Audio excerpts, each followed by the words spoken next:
Bonjour tout le monde! Welcome to another lesson of learning basic French with Aunt TV. When traveling, we're gonna meet some people and we wanna get to know them sometimes, at least.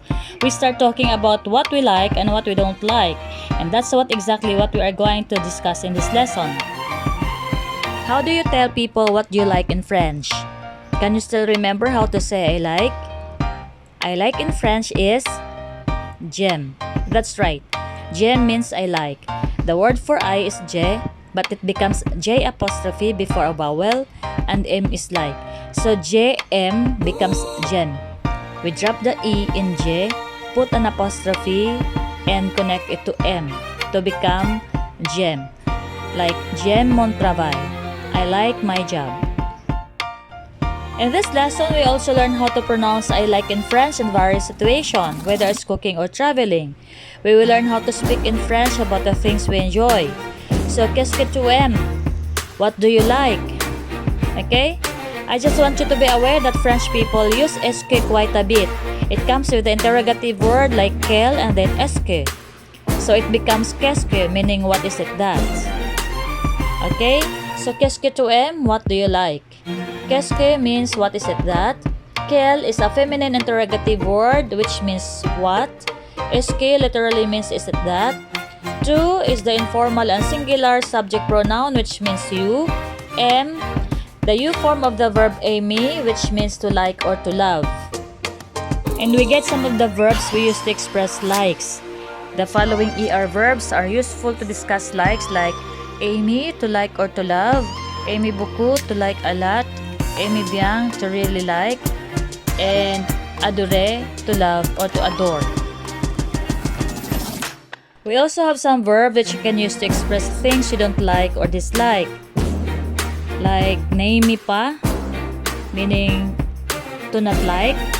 And the other one is détester, meaning to hate. Again, if somebody would ask you, qu'est-ce que tu aimes? Or what do you like? You start your answer by saying I like. And here are some phrases to say I like. Of course, the first one is very familiar to you. J'aime. J'aime means I like when you refer to things and I love when you refer to people. Another one is j'aime bien. I really like. Okay? Just add bien to make it I really like. Then the third one is j'adore. J'adore is I love. It's the other term for j'aime. Okay? And to say you like something, you just say j'aime, which means I like, plus the noun. Like for example, I like French music. It would be j'aime la musique française. I like sports. J'aime le sport. I like chocolates. It's j'aime les chocolats. Notice that when you express like and dislikes, you need to use the definite article. In English, we only have one definite article, and that is the, which comes before a noun. Like for example, the book, the animals, the girls.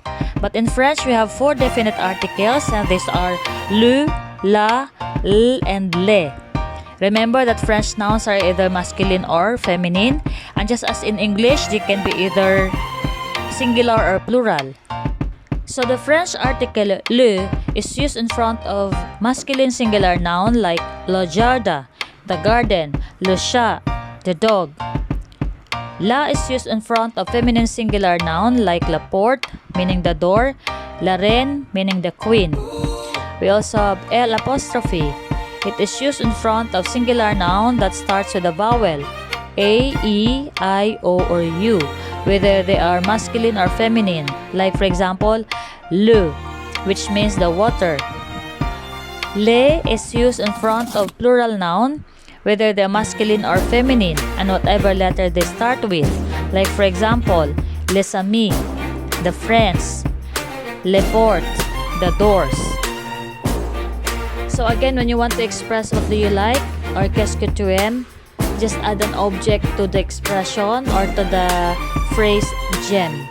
Like j'aime la plage, j'aime les frites, j'aime le basket, j'aime l'école.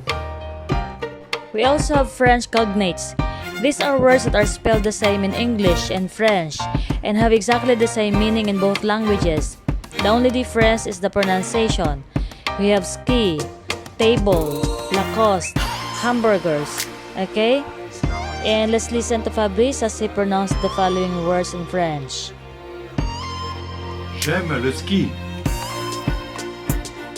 J'adore la table. J'adore l'homme Lacoste. J'aime beaucoup les hamburgers. Now let's continue with what do you like to do? Qu'est-ce que tu aimes faire? Faire means to do. So qu'est-ce que tu aimes is what do you like and faire is to do. So the question would be qu'est-ce que tu aimes faire or what do you like to do? To respond to what do you like to do or qu'est-ce que tu aimes faire, we can use the three expressions like j'aime, j'aime bien, j'adore. And then you add a verb, okay? Because we're talking about activities. And I give you some common verbs since we have not learned yet about verbs. Okay? Dormir. To sleep, Parler. to speak, Conduire. to drive, Chanter. to sing, Cuisiner. to cook, Manger. to eat, Voyager. to travel, Dessiner. to draw, Boire. to drink, Visiter. to visit, Nager. to swim, Cuire. to bake. Again, to say what do you like to do, just use the phrase or the expression j'aime or j'adore, then add the verb. Okay, so I have here some of the examples for you.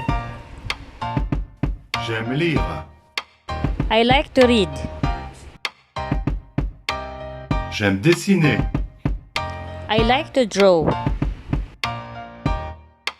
J'adore danser. I like to dance. J'aime bien apprendre le français. I like to learn French. So now you already know how to express your like of something. But what if you don't like something? Okay? Last time you already learned to say I don't like. And to say you dislike something, you use negation. Do you still remember negation? The use of ne and pa? Okay, these two negative words are to be placed around the conjugated verb to make the sentence negative. And we have here some of the examples of the negative answers. Je n'aime pas le vin. I don't like wine. Je n'aime pas chanter. I don't like to sing. Je n'aime pas nettoyer. I don't like to clean. Je déteste le sport. I hate sports. Je déteste les examens. I hate exams. Et je déteste dessiner. I hate to draw. Qu'est-ce que tu aimes? J'aime la crème glacée, les chocolats, les fruits et l'œuf. Et toi, qu'est-ce que tu aimes faire? Moi, j'aime nager et rester à la plage. J'aime beaucoup voyager. Et je déteste conduire. Oh, c'est bien. In the short dialogue that you have just heard, Fabrice asked me, what do I like? And my reply is, I like ice cream, chocolate, fruits, and egg. Then I asked him, what does he like to do?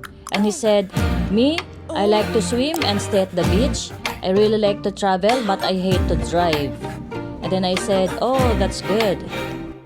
And that ends my topic for today. Thank you so much for bearing with me. Merci beaucoup. À bientôt. Au revoir. Bisous, bisous.